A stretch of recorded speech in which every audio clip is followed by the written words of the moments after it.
Well, several years ago, I was in ministry, but I was at the end of my rope. I was completely exhausted. And you know, the old adage is true that exhausted people exhaust people, hurt people, divided people divide people. And I was exhausting those around me. I was angry a lot of the times. I was exhausting my family, my friends, the staff that I'd led, and I needed help. And so I went to counseling. And by going to counseling, I don't mean just like going every once in a while. I mean, I was full, all in counselee 3 times a week for several months on end. It was a journey that actually continues to this day, not as frequent, but continues to this day. And so I began meeting with a counselor, and I was kind of hoping that it'd be a quick fix, that at the end of just a few weeks, I would be able to write a book, I Conquered Counseling and So Can You. But that wasn't the case, because I knew there was some deeper stuff going on that I needed to wrestle with. I knew that it would be a long journey. And the reason I knew that it would be a long journey was because there's just something missing. I couldn't figure it out, but there was something missing in my life that wasn't gelling, that was like a chasm waiting to be filled. Couldn't figure out why over the course of many years, things that everybody else would find and say were a great success in my life, I felt an emptiness around. In fact, just before going to this counselor, I had been at my church, and we were in a pond. We had a pond outside of our church, and we were baptizing over 300 people that day. And it was by far the most the church had ever baptized. And I remember standing there in the water on a day that should be a day of incredible celebration, thinking, why isn't it 700? So there I was the first few weeks in my counselor's office, totally exhausted, completely confused, and emotionally, spiritually, relationally spent. And a few weeks in, after I kind of explained my situation to the counselor, he leaned into me, and I'll never forget, he said, Jason, I figured out the issue for you. The issue is you have no idea about love. You have no idea how to accept love, feel love, or give love. Your issue is that you don't understand or live out love. And I remember thinking to myself, seriously? This is all you got? Love? I mean, I teach about love all the time. I know about love. I mean, let's talk about Freud or something. Like, why are we focused in on love? He looked at me and he said, I didn't tell you you didn't know about love. I didn't say you didn't teach love. It's just that it's never really sunk into you. And so the journey we're going to go on is a journey of you understanding, receiving, and showing love, a love that has always been there for you from your Heavenly Father. You need to understand and grasp love. And then he took out a Post-it note and he wrote down these 3 sentences, and he handed it to me. He said, I want you to take this with you wherever you go. You will fail. You are not alone. You are loved. And if you forget everything I have to say today, remember those 3 things. You will fail. You are not alone.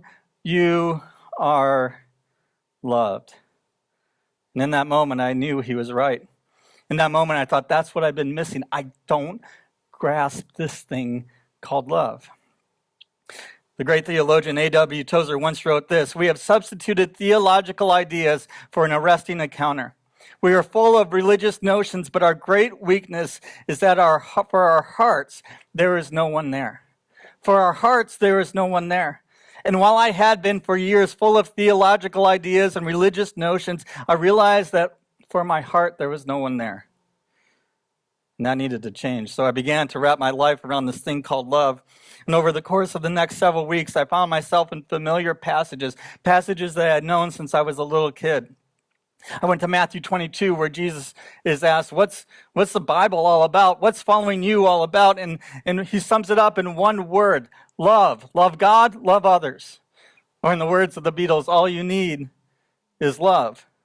I went back to Paul's prayer in Ephesians 3, and I pray that you, being rooted and established in love, may have power, together with all the Lord's holy people, to grasp how wide and long and high and deep is the love of Christ, and to know this love that surpasses knowledge, that you may be filled to the measure of all the fullness of God. And I sat there thinking, I prayed this for so many people, but I don't get it. Because my love is only a few feet wide, a few feet long, a few feet deep. My love for my family is only a few feet wide, a few feet long, a few feet deep.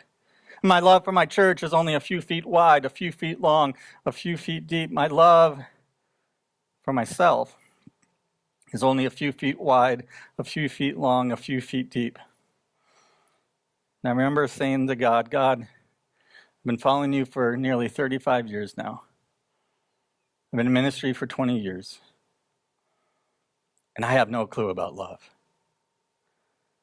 Today we're continuing our series, Outrageous Faith, where we're looking at what it takes to be a people and a church that actually influences those around us, that influences different spheres, our personal spheres, our family spheres, our community spheres, and even political spheres in this election season.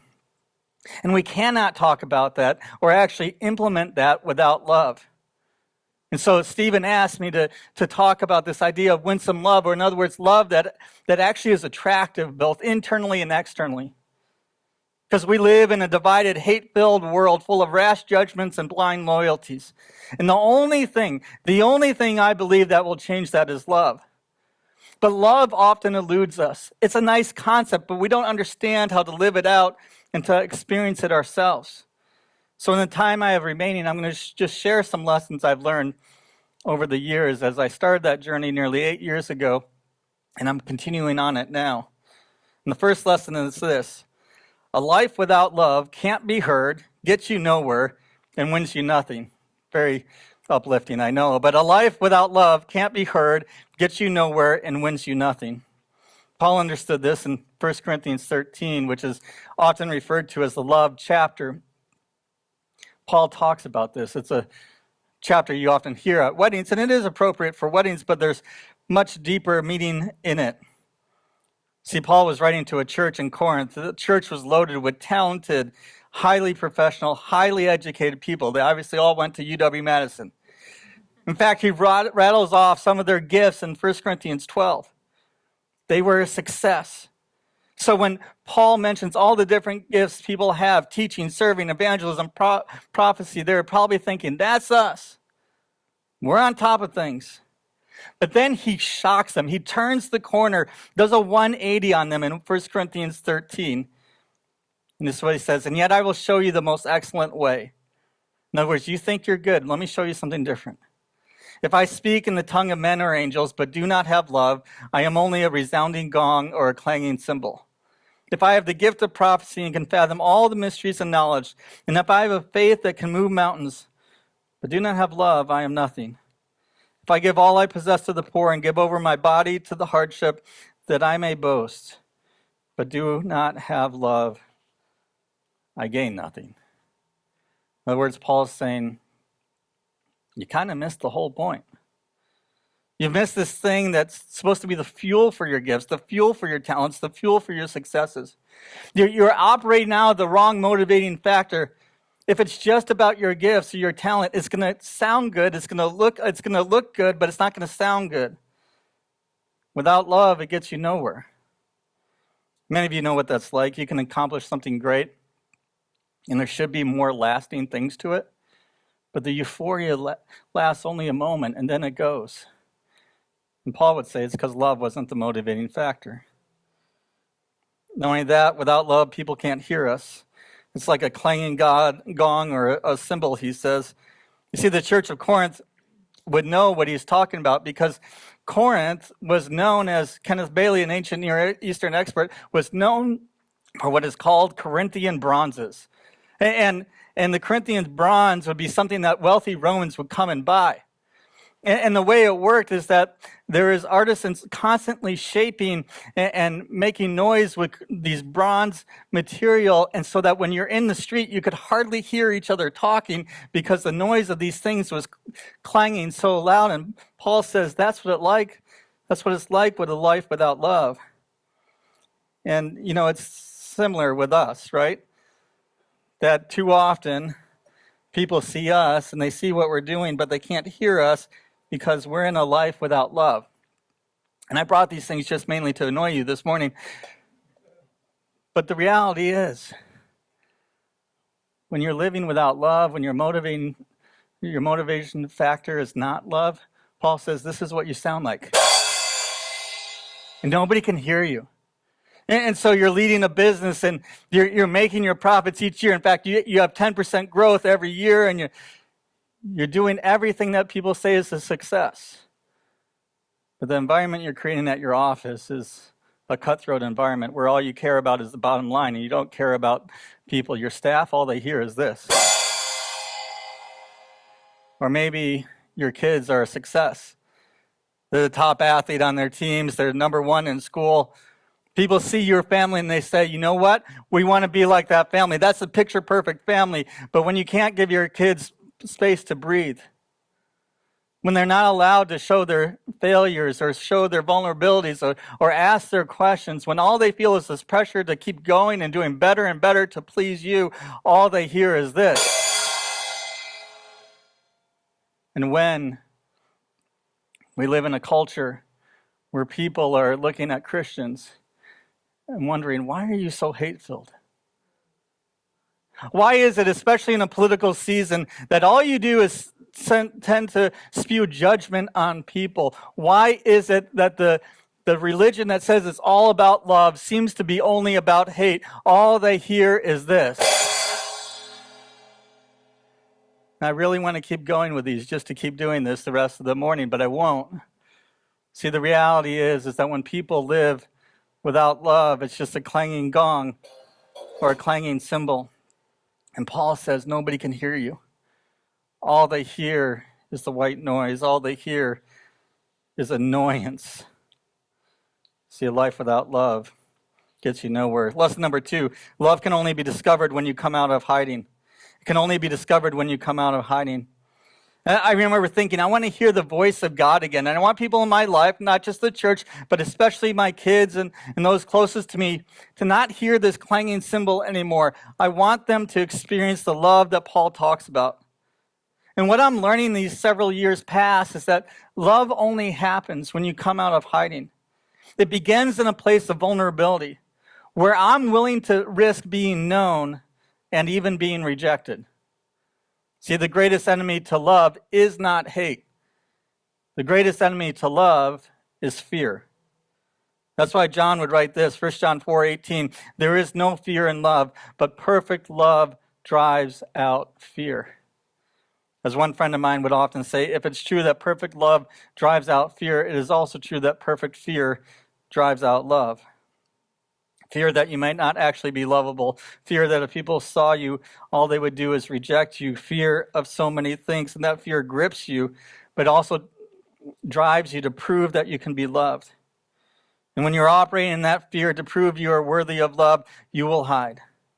You'll be leading in work and somebody will ask a difficult question and you don't know the answer to it. Instead of just simply saying, I don't know, you'll fake it. You'll give them an answer that really means nothing. Because you think to yourself, what will they think of me if they think I don't know that?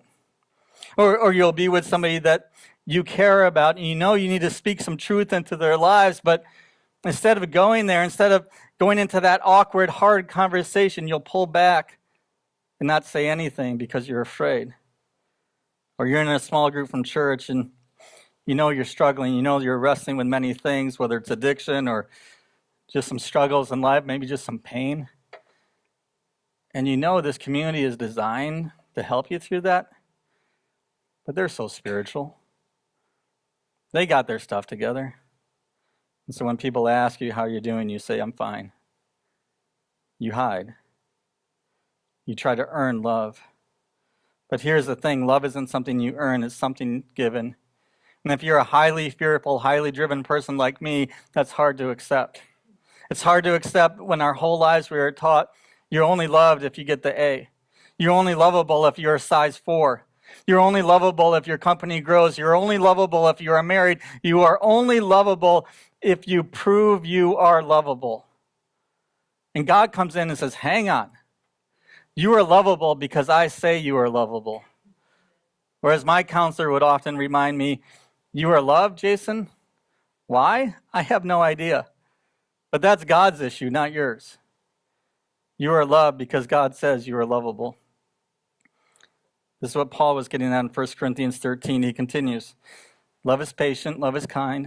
It does not envy, it does not boast, it is not proud, it does not dishonor others, it is not self-seeking, it is not easily angered, it keeps no record of wrongs. Love does not delight in evil, but rejoices with the truth.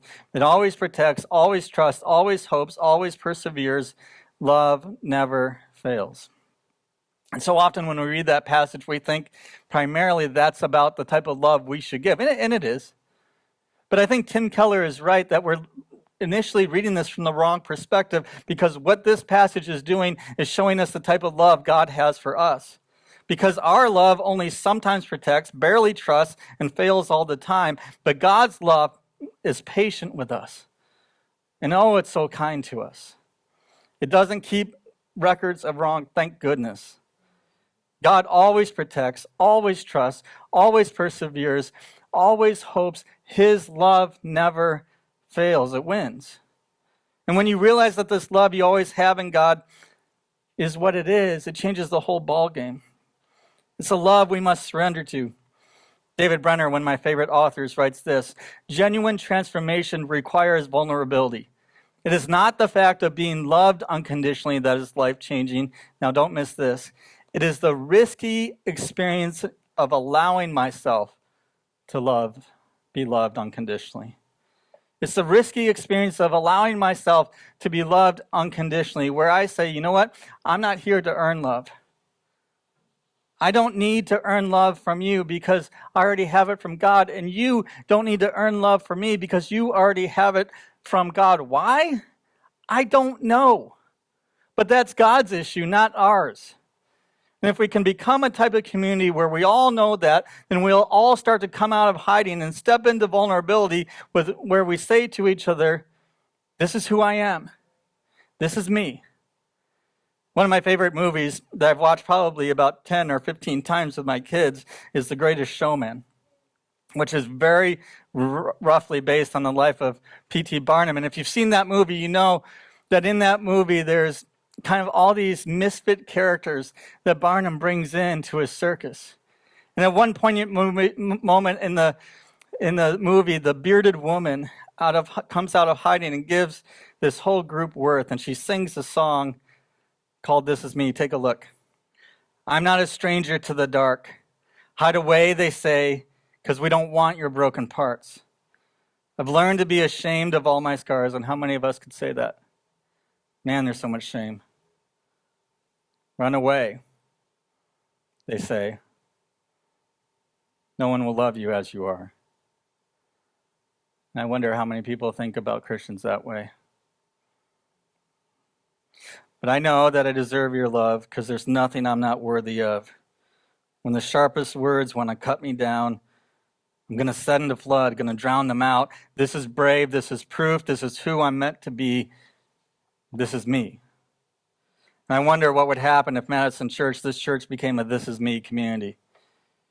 Where I say to you, these are my broken parts. I'm a recovering addict. This is me. I wonder if you said to me, this is me, this is my divorce, these are my struggles, these are my broken parts, this is me. What would it be like if we had that type of love here where people walk in and say, this is me, and everybody says, all right. We're a This Is Me community, where we accept you, where we have a safe place for you, where you can be you, I can be me, and together on this journey we can experience this wonderful, amazing thing called love. Lesson 3, love changes the scorecard. Love changes the scorecard. See, here's what happens when you begin in the place of vulnerability with love. You realize that the goal is not so much about accomplishing things, but being transformed. Love changes the scorecard. If we said we simply want a community where we're vulnerable and proudly say, this is me, but no transformation happened, then it would be kind of worthless. That's why Jesus would say this in John 15, as the Father has loved me, so have I loved you. Now remain in my love. And then he goes on and says something interesting. If you keep my commands, you will remain in my love, just as I have kept my Father's commands and remain in his love. I have told you this so that my joy may be in you and that your joy may be complete. In other words, love is about who you are becoming. It's about joy being started in you and completed in you. It's about remaining in Jesus so much so that you'll want to obey him, not out of obligation, but because you know it's the most fulfilling thing possible. Love is about character. Paul knew this.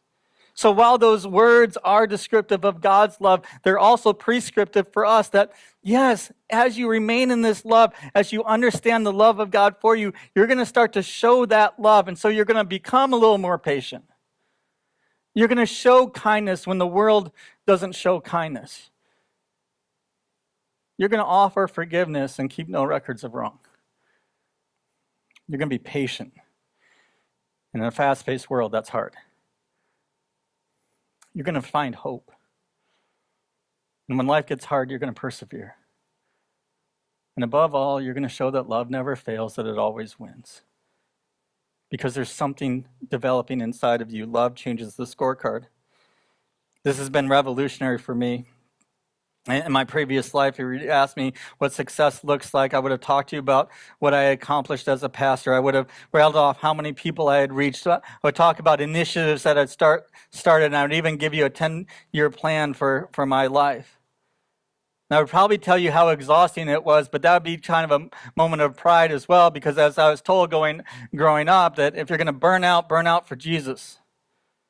But now as I'm beginning to understand love, and I'm just beginning to understand it, even 8 years later, the scorecard is changing. It's not that reaching people and doing bold things for God isn't good. It is. I'm just convinced that it's not the whole ball game anymore. You ask me what my scorecard is now? I would tell you it's joy in the simple things. The joy of seeing my 7-year-old stepson smile and laugh and want me to play basketball in his room where I have to play on my knees and I get rug burned. That's joy. I would tell you that my scorecard is those relationships in my life, how now I'm getting a second chance at marriage. I'm trying not to repeat the mistakes of my past and enjoying the moments I have with my wife. I talk to you about my kids, what they're teaching me about God. I would tell you about how I'm trying to organize my life and my schedule so that I can be there for them, even if at times there's distance between us and strains that we have to navigate through. I would tell you that my job, well, it's just a job. I clock in at 8, leave at 4. Also that I can focus on some other things, and it's for the season that's important for me. That's my scorecard. You see, love changes the scorecard. It makes it more holistic. It makes it about becoming, not just doing. So what's your scorecard? Is it incomplete, only half filled, and focused on the things you do for God? Or is it also about who you are becoming in your relationship with God and others? And maybe more for this community, what's the scorecard for Madison Church? It can't be just about reaching more or being innovative, although maybe that's part of it. But we have to ask questions like, are we developing communities here that are more patient and more kind? Are we known as the people who immediately you can trust us? Are we known as the people who don't keep records of wrong with each other, but who believe the best in each other, no matter what our background is, no matter if we're Republican or Democrat, no matter whether we've been to churches our whole life or this is the first time we've ever stepped inside of a church?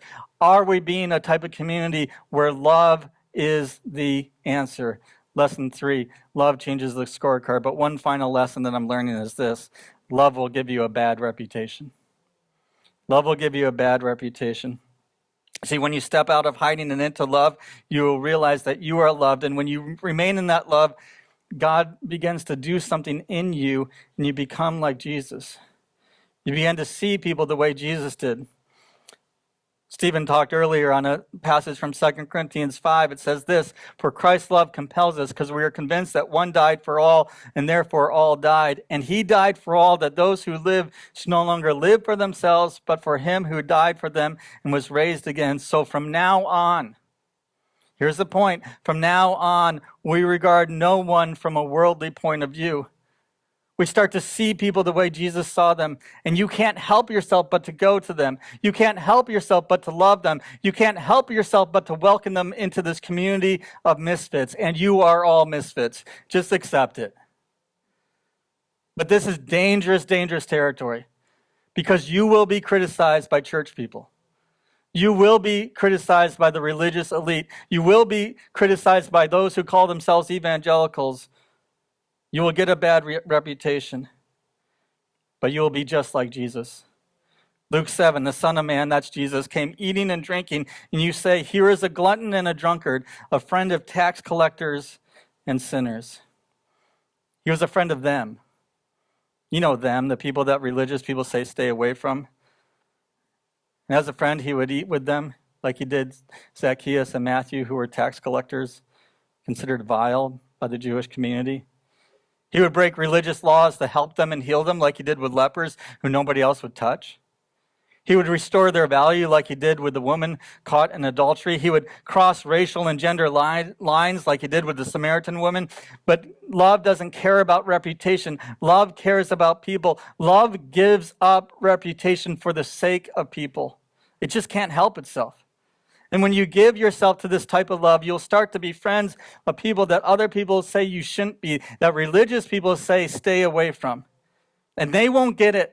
They won't understand. They won't understand when you forgive that person for that terrible thing they did to you. They'll say, why are you giving them a second chance? And you say, because Jesus gave me a second, third, fourth, fifth, sixth, seventh, eighth chance in a row, and he continues to give me chances, so I'm going to give them one too.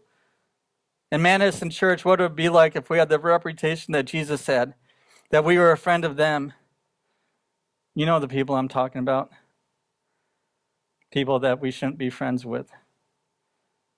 See, if we remain in Christ's love, our reputation will be ruined. Because love will make us go to the poor and not just help them, but learn from them and be their friends. Love will make us embrace those with deep, gripping addictions and be their friends. Love will make us walk alongside businessmen and women who others say are cutthroat and unlovable, and we'll be their friends. Love will take us from the suburbs to the city to sit down with people in different situations and ask, what is it like to be you? Love will make us cross racial lines, ask people of different ethnicities, of different colors, and say, I don't get it. I don't understand the systemic issues, but would you teach me? And we'll be their friends.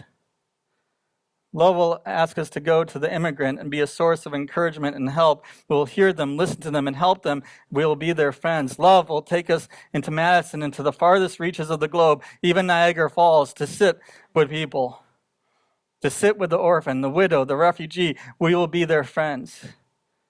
And love will take us across the street, down the halls of our school or office, to the single mother, the divorced dad, the troubled student, and we'll be their friend.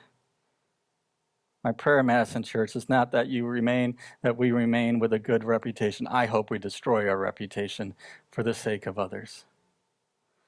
And the reason we do this is because when Jesus came to earth, he did that for us. Jesus, Paul says, was in very nature God. But he did not consider equality with God something to be grasped. Instead, he ruined his reputation. And he became like a servant. And he became obedient to death, even death on the cross. Why? For us. And the good news is that love wins. At the name of Jesus, Paul continues, every knee shall bow and every tongue confess that Jesus Christ is Lord. So today, in just a moment, you're going to have a chance to celebrate this love. The band is going to sing a song, and you're going to have a chance to go back and celebrate this thing we call communion. On the night he was betrayed, Jesus took bread and he said, this is my body which is given for you. This do in remembrance of me. And after supper, he took the cup. He said, this is the cup of the new covenant, which is poured out for you for the forgiveness of sin. This do in remembrance of me. And as we do that, let us remember this is love. This is the love we get to experience. This is the love we get to step into. And this is the love we get to give. Because love never fails. Love always wins.